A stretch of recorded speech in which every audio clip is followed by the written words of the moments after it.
So this is the second video in my video series for my fastbook-benchmark dataset. And in this video, I'm going to cover document processing, where we're converting notebooks to searchable chunks. And then we're going to use that code in the upcoming videos for full text search, single vector, and Colbert search as well. So here are my pip installs and imports. The really important ones, especially to this video, are the corpus processor, which I'm pulling from Ragatui, and the sentence splitter, which is coming from Llama Index. And I learned about the sentence splitter while looking in the code in Ragatui for the corpus processor. Some of my functions here, I'm not going to type them out because they're just doing simple things like downloading my Jupyter notebooks, the Fastbook Jupyter notebooks. So I'm getting chapter 1, 2, 4, 8, 9, 10, and 13. And these are all in the data folder on the Fastbook benchmark repo. And then I'm going one by one and just downloading these files. I also have a couple helper functions. This one takes a string and splits it into n chunks. So this is what I'm using initially to split the notebook into 2 or 3 chunks. The reason I'm doing this is because when I used the full notebook and I was trying to chunk the full notebook using Corpus Processor, I got an out-of-memory error. So I decided to split it into 2 and then chunk those individual pieces. And this notebook to string function is taking a file path, and which is going to be a notebook, so it's going to be one of these notebooks. And it's loading the JSON, it's initiating an empty string, and then it's iterating through each of the notebook cells. And if it's markdown, and it doesn't have, and if it has any questionnaire headings, then it breaks out and it returns the text, because I don't want to include the question text because that's where the benchmark's questions come from. And if it's markdown or code, then I combine the source. One thing that I should add to this is to capture code outputs, because a couple of the questions depend on that, but I'll leave that for a future update to this code. So the first thing we're going to do is convert the notebook to strings. So I'm going to start out with an empty dictionary that I'm going to call data, and I know how many characters there are, so I'm going to accumulate those and calculate their sum. And then I'm going to iterate through my notebook NBS items. So here's notebooks, and it's just a dictionary with the chapter index or the chapter string, and then the file name of the notebook. And if we look here, we can see that the notebooks have been downloaded. And so I'm going to iterate through NBS, and then I'm going to chunk my string by passing the output of notebook to string. And I'm going to pick 2 chunks. And then for each chunk that I have for that chapter, I'm going to sum the length into n chars. And I'm going to assert that this is equal to about 500,000 characters. And this should be a colon. Okay, so this should run as expected. And I forgot to run these. Okay, cool.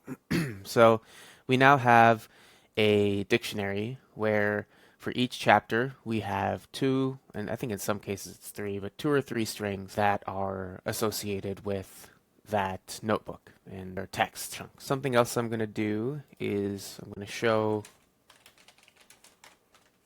lengths of these just to check and make sure that looks good.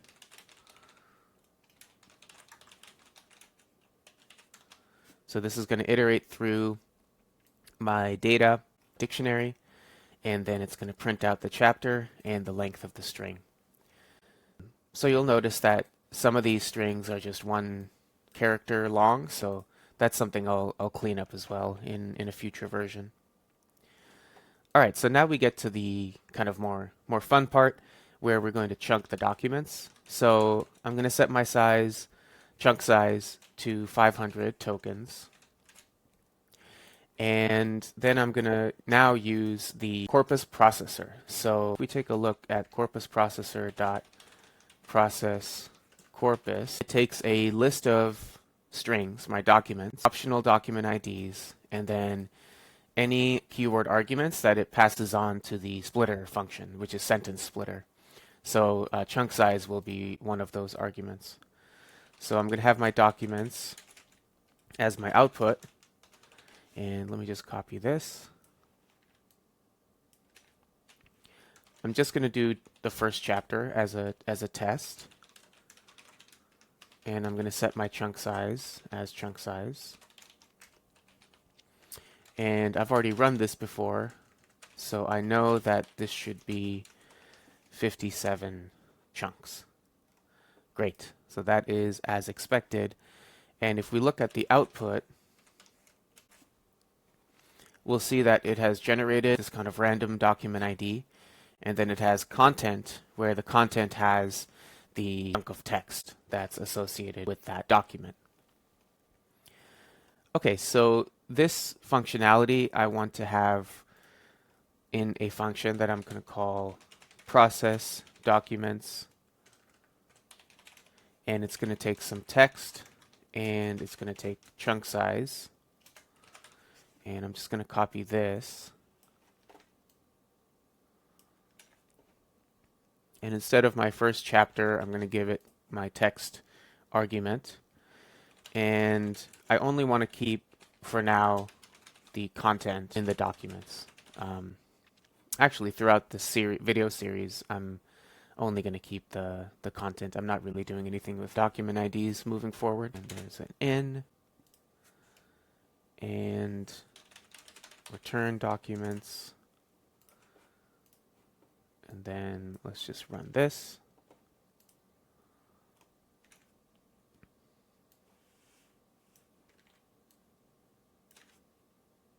Oh, documents.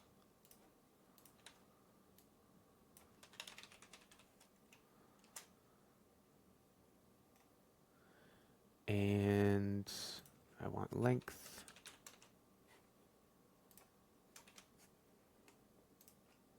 Cool. Okay, great. So now I have a kind of easy function where I get the documents as a list of strings. Yeah, that's the format that I want. So one kind of side quest that we're going to do is we're going to look at the token size of these documents, because I was interested in like how that works. And to do so, we're going to take a look at sentence splitter. And the sentence splitter is what is used inside of Ragatui as the splitting function. And in there, they call it the node parser. So I'm going to use that same language here. And it takes as input the chunk size, which is chunk size, and then it takes a chunk overlap. So I'm actually going to do that first. So if we look at the code, I'm just going to take straight from Ragatui, or I think I'm not sure if it was Ragatui or Sentence Splitter, but this is their code. Yeah, I think it was Ragatui. This is basically figuring out a couple of different minimum values as compared to 64.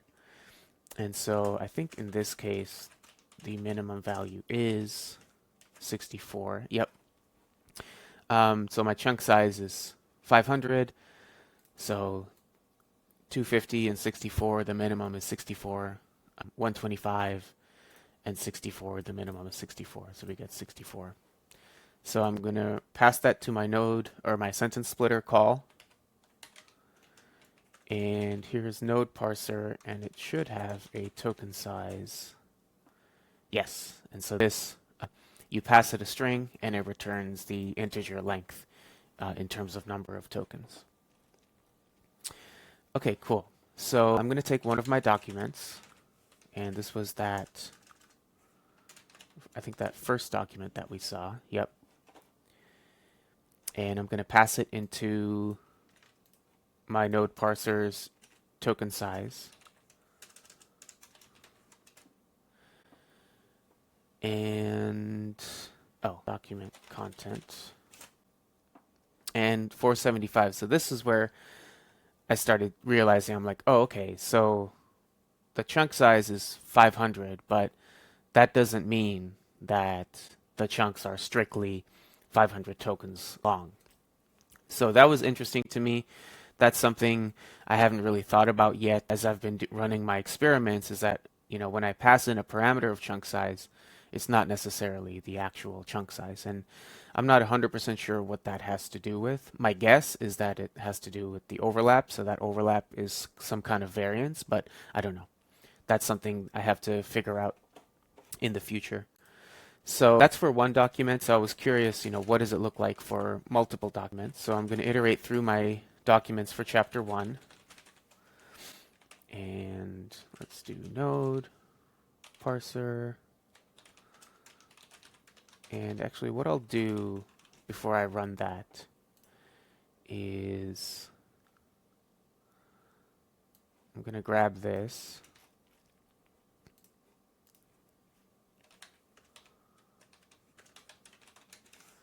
And so here are my documents, and this should be 57. And so now I don't have to index into the content. This should just run perfectly. And then I'm going to convert this into a series so I can describe it. So these were for the 57 chunks. When I pass in a chunk size of 500, the average is about 450, the median is about 471, or the mean is about 460, and the median is 471. It never actually reaches 500 tokens, and there is one chunk that's as small as 92 tokens. So yeah, this was interesting to me, and it just gave me a little bit of insight. Okay, so what I'm going to do is I want to run some of these experiments on different chunk sizes. So I'm going to make a function where I give it data, and this data is now going to be my full data, and I'm going to get all of the documents in my entire data set. So I'm going to iterate through the data items, and I'm going to copy this code, except now I'm going to give it text, and chunk size is going to be whatever the input argument was. And then I'm going to extend all docs with these documents, and then I'm going to return all docs. Okay, so if I run this, get docs, data, and 500, I think this is supposed to be, let me see, I ran this before.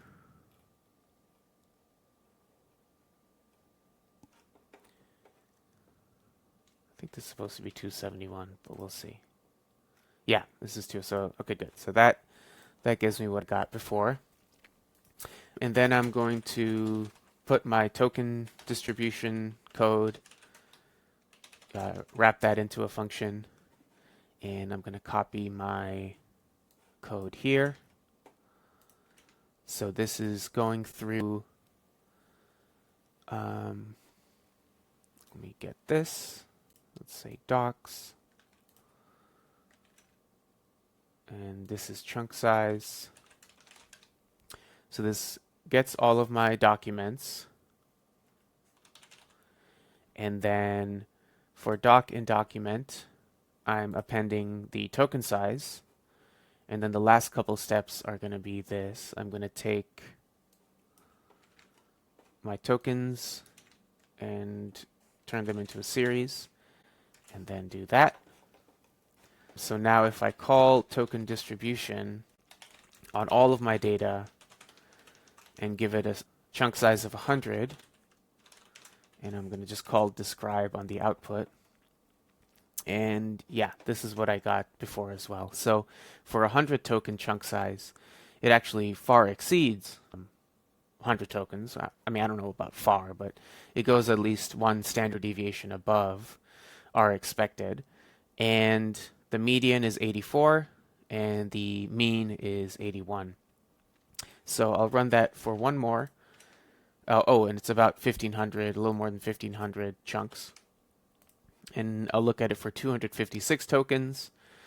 This goes up to 300, which is, about or two standard deviations above what we expect. The median is 233 and the mean is 223. So this was interesting to me because, again, I was not aware of this kind of behavior. So, lesson learned that this is how these things operate. So a couple of things I'll do before my next video. I'm going to scroll up here to the top. Actually, so a couple of the functions. So I have process documents. This is what I'm going to use heavily throughout this video series. So I'll be using that for full text search. The manner in which I get the data, I'm going to wrap this in a function and put it in a script as I'm going to do with notebook to string, chunk string, and all this download file business. So in my next video, you'll see fewer of these function definitions because I have them in a utils.py. And if you go to the repo and go to examples and go to utils.py, you'll see that all of the document processing notebook related functions that I'm going to reuse are in there. So this is just saving me some notebook space as I do this video series. So yeah, I hope you enjoyed this, and I'm really excited to kind of walk through this process. It's a really useful process for me, and I hope it's interesting to folks that are watching. This was document processing, and I'll be doing full text search next, and followed by the rest of the videos in this series. So thank you, and I look forward to doing more content on my fastbook benchmark. Thanks for watching.